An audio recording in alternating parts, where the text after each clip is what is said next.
Welcome to another edition of the Georgia Florida Baseball Show, brought to you by Georgia Showcase Baseball and its owner, Coach Ben Howes. Ben, how are we? I'm doing good, KP. How are you? Man, I'm good. I am good. I'm your host, Kevin Perkins, and today our guest is Delvin Jordan. Delvin, how we doing? Man, I'm good, man. I can't complain, man. God is good, man. He really is. Good deal. Good deal. Now, Delvin is the head coach of Newton High School Baseball and also the co-owner of TwoWay Sports. He's the perfect man to tell us about creating a winning culture in a baseball program, the difference between travel ball and high school baseball, and when is the right time to discuss with players and parents reasonable expectations for their young athlete. You think you can help us with all that? Oh, yeah, I'm your guy, man. I look forward to it. I really do, man. I appreciate you guys having me on. Yeah. We're going to do all of that and more. We're going to do it after this. This is the Georgia Florida Baseball Show, brought to you by Coach Ben House with Kevin Perkins from Surrounded by Sports.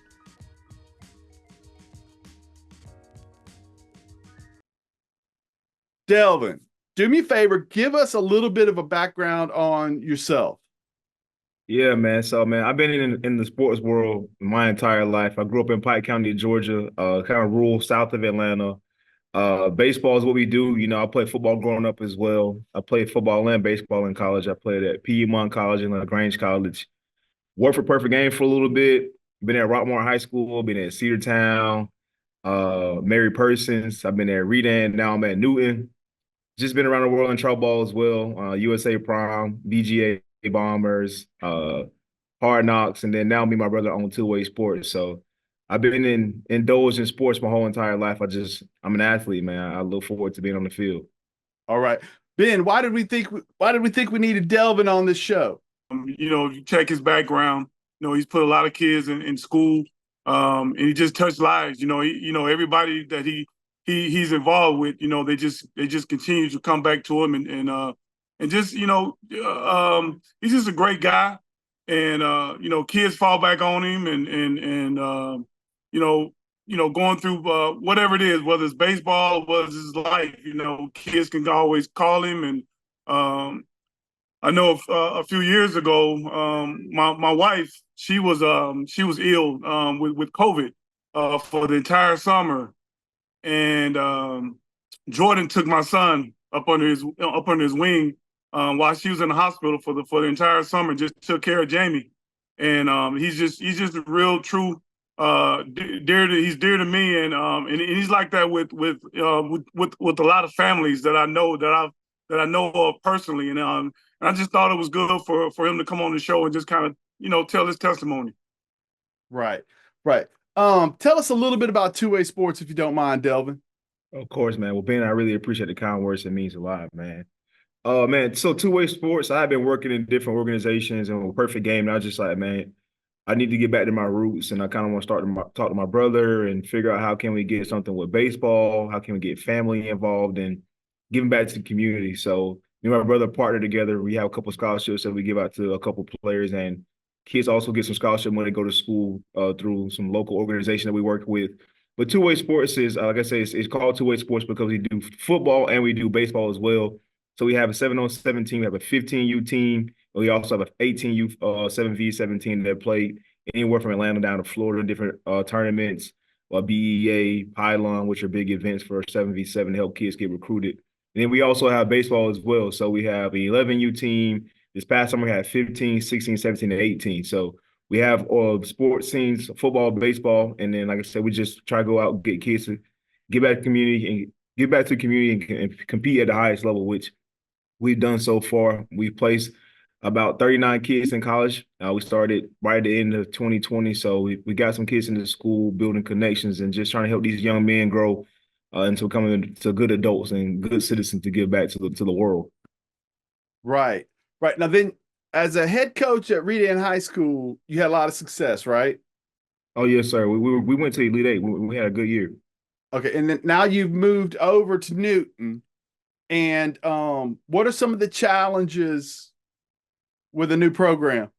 Yeah, so at Newton, man, me and Coach Mack switched out. Coach Mack is at Renan now. I'm at Newton. So I was familiar with some of the kids, and I'm not. I mean, some of the kids were already good. I'm not going to say I came in here and made these kids much better because they were already good baseball players. I didn't really change that much. I just brought kind of my niche, and I tried to change a little bit of the culture. I want to get things done kind of my way, essentially. So we're competing right now for a playoff spot. One of the biggest things I want to come in just set the expectation. We're coming in. We're going to work hard in all season. We're going to hit the weight room. We're going to have a long toss program. Players are going to work 4-on-1 with the coaches.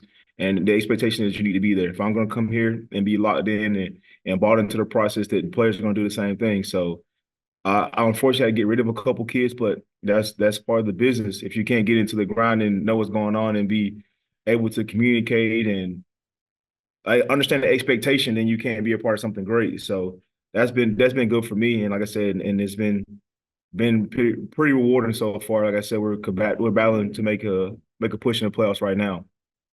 Okay. Do you mind telling me? I found you're talking to me about the offseason program leading into the first couple of weeks before the season starts. Do you mind telling me that routine a little bit? Because I don't know that we've covered that before with somebody else. Yeah, so I mean, the off season is different for everybody, man. You know, so many kids play so much baseball year round. We give them the whole month of August off. I'm like, hey, man, you know, you did your thing over the summer. August is for you. I'd like for the kids to work out, but I don't require them to come work out with me. So in September, we hit the ground rolling. We go 3 days a week in September. So we go Monday, Wednesday, and Thursday in September. So that consists of us going straight to where we're at school, 3:30 to 4:30, and then we break the kids. So 4-1. So four coaches with an outfield coach, four players with an outfield coach, for the pitching coach, and then four with like a catching coach. So it coordinates differently. Depends on which kids are there. And then in October and November, we go 4 days a week. So Monday through Thursday. And then that also includes a long toss program as well with the kids. We kind of map it out for them. We teach them how to throw the right way. We walk it out. Then we start to air it out. We do different things just so the kids can build their arm strength, which is very good for us going into the season. We also evaluate the kids. So the kids see who's working out hard. They see who's throwing a long toss, and they see who's hitting the ball well when they go to the cages as well. So when the off season ends, we do bring all 40 of the kids in. Some of the kids do play football and basketball, so we figure out how to get everybody in at one time. And then we let the kids rank each other. So you had the best hitter, the best contact hitter, the best power hitter, best teammate, the best pitcher. So we have about 8 categories. The kids rank every player in the program from 1 through 40, so the kids can actually see it. And sometimes it's a slap in the face for the kids.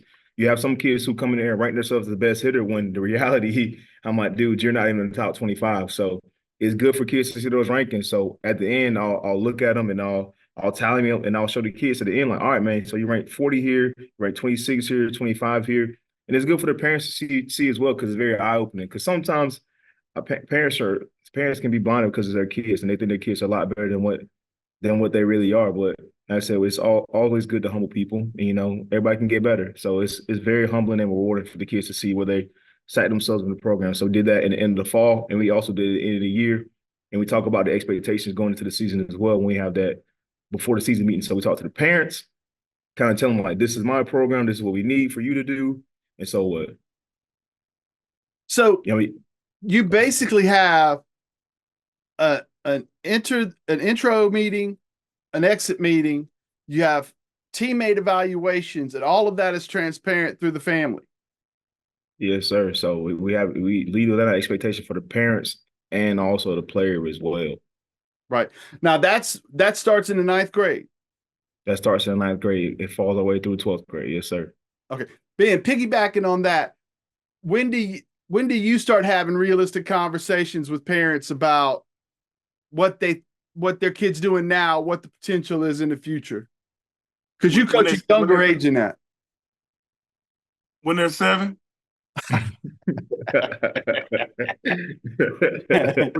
when they first come to me, Mm-hmm. you know, I keep it real with them, but right. You know, it's a little diluted.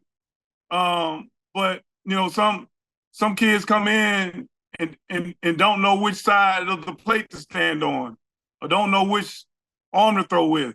You know, but you know, the parents want them to play on the top team. And you have to be real with them and let them know that we have resources to fix that, you know, which is training.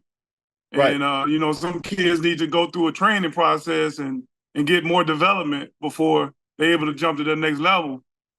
But like Delvin's saying, in high school, you have to be very transparent with parents. So I start them off young, and by the time they get in the eighth grade, seventh and eighth grade, before they get to a Delvin, the parents are alert, and they kind of know what to expect. Some come into the program a little later than others, and they don't know what to expect. But we have to gradually break them into the reality of baseball and what's to be expected. So that's kind of when I started talking to them a little bit about, the best situation for their sons to go into high school, what they're looking at, or what to look forward to in high school, because a lot of kids don't make their middle school team, and they wonder why they don't make their middle school team. And some of their peers make the team. So we run into that situation, and we have to have a long conversation. Then we talk to the parents and let them know, hey, we're here, we have resources here for you, and it's up to them, the individual and also the parents to take heed to the training aspect of it. Now, Delvin, when you're telling the kid, I think you've got a lot of work to do to get from, if you're going to stay here and be successful, and you have a limited amount of time you can spend with them in the afternoons. How do you tell them to go get the extra work, and where do they go get the extra work? I think it's important to just be direct. So after we make cuts, so if we don't cut that kid, we bring that kid in, and usually it's a ninth grade. We say, all right, he can do something well, but you're going to be a ninth grade team. That's not saying you can't get better. You can be on JV team, but look, you need to get faster. You need to get stronger, and you need to work on hitting. So I know a couple of people that work on hitting. You can go to a bullpen team meets, which is down the street for us. You need something to incorporate yourself to get better at hitting, and you can take time before practice or after practice. But when we're at practice, it's my job to get everybody better, the team better as a whole. So I can't really work with you individually. So I don't want you to take it personal when you're like, Coach, can you see my swing? I'm like, yeah, I can look at 2 or 3, but I can't just sit here and just watch you take swing after swing after swing. So you need to go outside, get extra work, and make sure you talk to your parents, because I also call the parents as well. If they can't come in and talk to me face to face before the season begins, like, this expectation, your son should relay it to you. I'm just following up with your son. Then make sure they tell you what I told them. So it's less than 5 minutes. Kids are in and out. We do it in one day. It's like boom, boom, boom, boom, boom. Telling everybody their defined role and their expectation for the season. But for them to get better, they've got to do things outside of Newton's practices. They have to do things outside of Newton's practice, man, especially for individual work. Early in this season, I'm like, man, Sundays and late Saturdays, or even late at night, you need to be going to some type of facility or some type of trainer to get extra work in, or mom and dad, they can roll you some ground balls, throw you some fly balls, or get some T work in, something to get better outside of just our practice, because 3 hours a day is not going to get you good enough to play at a high level within 2 to 3 years. Yeah, and it's not really 3 hours a day, because as a player, you're splitting that time with 20 other people, 40 other people. Yeah, exactly. So theoretically, when you're out there for 3 hours, you might be getting reps for an hour. And I mean, that's just how it is. And we're detail oriented. I break everything down, boom, boom, boom. But at the same time, it's still hard when you only have 5 coaches to get these kids the maximum amount of reps. Like, we're not blessed like some of the part views and the Brookwoods and the Bufords. Like I said, I don't complain about our resources, but I'm just being real. Right. And a part of the buy-in, you told me that you were happy when we talked before we came on air, you told me you were happy with the buy-in so far with parents and admin and things like that. But those things have to grow as well. Of course. So they got to see that we're winning and that we're doing things the right way for the people to actually buy into it. Like, you can talk all you want, but the kids, they have to see some type of progress. So for us to be part of you this year, and Grayson and Archer, which we haven't beat any of these teams since like 2017 or something like that, which is crazy. Haven't beat part of you since 97. So even now they're like, all right, coach knows he's talking about. Like, the kids are buying in, like the kids are playing better, they're believing in each other, and they're buying into the process. At the beginning of the year, when I said we're going to win 20 games, they were like, yeah, all right, coach, we haven't won 20 years since like the 80s, 20 games since the 80s. My mind, you got to believe it. You know what I'm saying? You beat one team, you beat another, and now the belief starts to grow. And like, all right, coach has us believing, and we're winning because we're doing things the right way. And it's nothing that I'm doing. I believe in the kids, and they're believing in themselves, and that was growing into wins. And it started, if I remember correctly, you said it started telling the guys win an inning at a time. Win the inning at a time, man. Win the pitch, win the at bat, then win the inning, man. And that's all it is. That's And all Ben, it is. and Ben, with you now, you got them at a younger age, but you're actually trying to get them, you know, in here, individual workouts, and get better, and that needs to progress. So they're needing to win workouts.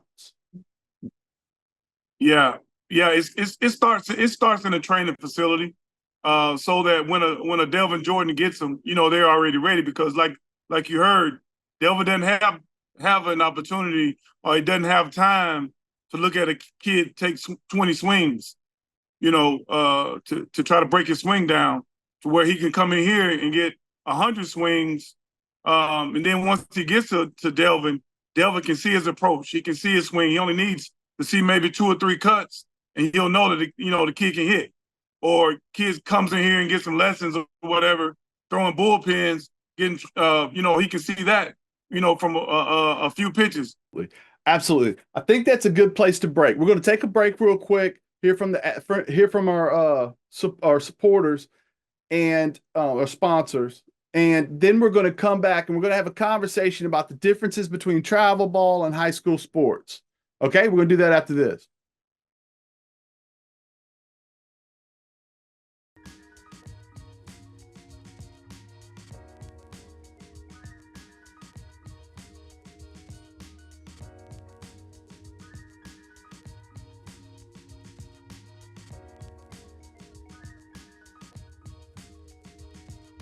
We are back. We would like to thank our sponsors, Towns Davis and Associates LLC, Winning Millions, Fighting for Justice, Fighting for You, and Arden's Garden, Atlanta's source for juices, smoothies, and plant-based foods. Also, remember to like, comment, and subscribe to this podcast. If you comment, our sponsor, Showcase Apparel, has a unique gift opportunity for you. Stay tuned to the end of the episode. You can find out more about that. And Delvin, please help us understand the differences between playing travel ball in summer and playing high school baseball. Yeah, man, it's very intricate and it's different, very different. A lot of kids love the summer because it's so relaxed and it's kind of more individualized. Also, you kind of just you're not a stat pattern, but you're playing for yourself. You're trying to get exposure, trying to get individually better. A lot of these summer teams don't practice every day. They might practice once and then go play 30 games. So it's very different there. When I think about high school, you're trying to build a program. We want kids to sustain success, and you want to make sure the kids come back and learn the game. Kids have to be in the right place. They have to know back picks. They got to know bunt coverages. They have to know each other. They have to know what players play. They have to know if this guy's not good with 2 strikes. It's high school, you're really teaching and digging into the understanding and the fundamentals of the game. And also in high school, you don't get to choose your teammates. So I tell these kids all the time, like, oh, summer ball this, and my summer coach helped me do this. I'm like, yeah, I hear you. Your summer coach might have connections, but at the end of the day, that college coach is still gonna call that high school coach because you cannot choose your high school teammates. How does this kid interact in school? How is he in school? What kind of character kid is he? Does he interact very well with his teammates? He get to choose. So the high school coach still carries a lot of weight versus that travel ball aspect. So it's baseball is baseball. Don't get me wrong, but the way they prepare for the game is much different. As you got to build together in high school versus travel ball, everyone comes from here and there and just plays on Saturday, Sunday, Monday, Tuesday, whenever it is. Right. Yeah. In summer, the college coach has time to go get his eyes on a player here and there, and the talented guys are all kind of on the same couple of fields together. No, what I was saying is a lot of times in travel baseball, kids recruit players. Like college, guys. Delvin has the advantage of he knows a lot of kids, from the high school and also the summer. But if you got a guy, that's playing on your team, he knows guys. He knows kids. So they're guys kind of it's kind of like iron sharpens iron, so to speak. They want to play with guys that's going to if a guy's getting recruited very heavily, pretty much a lot of those other kids are going to flock towards that guy and want to go and play with him. So that's kind of how travel ball goes. Is right. That high guy is going to get a lot of the better players to come play with him. Right. Yeah. And those are best case scenarios for players. But what we were talking about too is that recruiter still got to talk to you, the high school coach, because I remember, guys like Saban and guys like that talk about how Nick Saban talk about how sometimes I'll just go talk to the custodian and see what kind of kid he is. Ooh. Is he rude? Oh, yeah. Is he rude to the people he doesn't have to be nice to? Mhm. That's what you want to know because that's who the kid really is. And you find out, Jordan, how the kid is when things aren't going great Mhm. in life outside of baseball, outside of summertime. Correct? Yes, sir. I get to see when the girlfriends argue with him, or he makes F on that test, or the parents, him and the parents are like in a discombobulated space. I get to see that on a daily basis. So yeah, coaching high school, you really actually get to see and know the kids, man. You see them every day because the reality is everybody don't have a good day every day. That's just the truth. You can say you choose to have a good day every day, but every day you don't. So you get to see these kids when they're down, and when you're down, that's when you show your true colors. So it's vastly different seeing the kids from summer to high school. Summer, I show up to the game an hour before. I'm ready. I'm ready to go play baseball. I'm lit every single day. Versus a full day of school, I'm like, just someone's waiting on you. I still got to go perform. So it's different. Right. Now, I want to kind of wrap this because I have this theory as I've been doing these shows with Ben. I'm starting to be overwhelmed by the fact that organization and effort seems to be the key to everything with ball players. And I thought it was interesting. You told me the other day you send out an email every Sunday. You want to talk about that real quick? Yeah, so man, I over communicate. I mean, I don't want people to ask me. Sometimes I'm like, yeah, that's a bad question because it is. Because every Sunday I email the whole practice plans out for the whole entire week, especially early in the season before we get into games. So like the first week of practice, Monday we might work on bunt coverage for 20 minutes. We might work on first and thirds for 30 minutes, back picks for 20 minutes. JV might be in the cage. The group two might be in the outfield doing fundamental outfield drills. I outlined the whole entire practice for the first whole week, Monday through Saturday, literally. And then we start getting the season. I did not send it each day because after we play a game, and then it's hard for me to put the whole week into perspective when I got to see how we play in that game. So if we do bad on bunt coverages, I might do bunt coverage for 20 minutes, but I'll send that on Monday, the day of practice, or Wednesday, the day of practice. I also send the practice schedule to the parents too. I have an open practice policy. Why my kids not playing? Come to practice. Come see the live scrimmage. You know what I mean? So I send out the game schedule for the week. I put out a flyer every week. Send out a practice schedule for the week or for the day. I'm just big on over communicating because the parents can never not know enough. The kids can never not know enough. And when I come to practice, you look on the dugout, practice schedule's posted right there. The group's posted right there. So there's no reason to ask me. Everyone knows where they're at 24/7. If you ask me, I'm telling you, go look in the dugout or ask 3 teammates before you ask a coach. And it solves all the problems. Right. So, I mean, to kind of wrap this up, what you're teaching kids early on is effort, self-evaluation, how to deal with criticism from both your coaches and your teammates, organization skills, and it's just a neat process in which you're putting all of this together, Delvin. Ben, you got anything else you want to talk about? Nah, well, I heard Delvin talking about, having an open practice where the parents can come watch. I believe in that at times, but then I also believe in to where the practice should be closed to where kids can kind of focus on what they need to focus on. And I try to preach that a lot to my parents, especially when they come in here, one-on-ones, letting kids kind of focus on what they need to focus on. I think kids need a time to hear what their trainer's saying and kind of start processing it without looking over their shoulders and seeing mom and dad sitting there watching them work, doing one-on-ones. But back to what Delvin was saying, as far as open practice, sometimes it is good for parents to see open practice where they can see where their kids are struggling. So now, okay, we need to go get work on this, right? But when they come get work on this one-on-ones, they don't need to be there. They need to just let that get fixed and then let their performance show on the field. Right. I agree with that 100%. So like if it's one-on-one, oh no, I don't need a parent there. So like no, I just mean like we're doing the full team practice. So yes, Ben, I agree with you 100% on that. I know exactly what you're saying. I just wanted to kind of comment on that team aspect thing. Yeah. Right. One-on-one, a parent is far more likely to interject themselves into a place where maybe they don't belong yet, because this is a one-on-one thing and I'm trying to teach you a skill. Yeah. In a team environment, the parent is going to know not to step onto the field and try to interact, right? So I think one thing we figured out is there's never a bad time, or it's never too early to be honest with the kids about how good they are, what they can do potentially, and how much work they need to be successful, right? But Man, everyone can always get better, man. I tell the kids, like, even 100%. my best players, everyone can always get better. Even my best players, I praise everybody, but I tell everybody at the end of the game, you made a mistake here, whether the best player or the worst player. So everyone, I treat the same. And like I said, even if you're the best player on the team, you still can get better because you're not in MLB. That's just the truth. Facts. Ben, how can people get in touch with you? My direct number is 678-469-5994. My Instagram is showcase_baseballga. And my email is showcasebaseball.georgia, spelled out, @gmail.com. All right, Delvin, thank you very much for coming on. You want to tell people how to get in touch with you?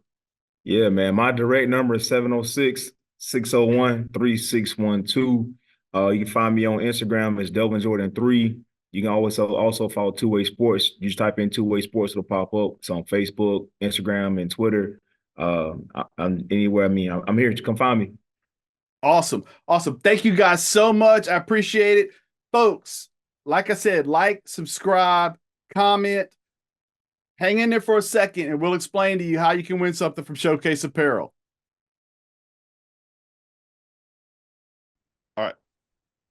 First of all, thank you very much for watching this episode. And again, thank you to our sponsors, Arden's Garden, Atlanta's source for juices, smoothies, and plant-based foods, and Towns, Davis, and Associates, LLC, earning millions fighting for justice for you.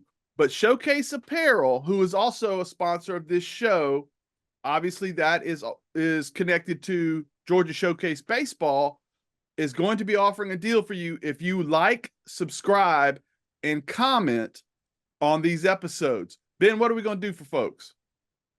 Well, Kevin, for those that are subscribers, we're going to offer them a free T-shirt, courtesy of Showcase Apparel, and that T-shirt will be the representation of your organization. If you have a travel team that you're connected with, we're going to make a customized T-shirt in your size for you.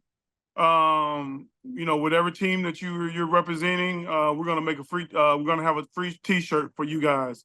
So the way that you're going to get the T-shirt is you're going to comment in a section, and we're going to choose which comment that we prefer, and we will get the T-shirt to you by DM. You have to go into my direct message on showcase_baseballga, and we will get your information and we'll get the T-shirt shipped out to you.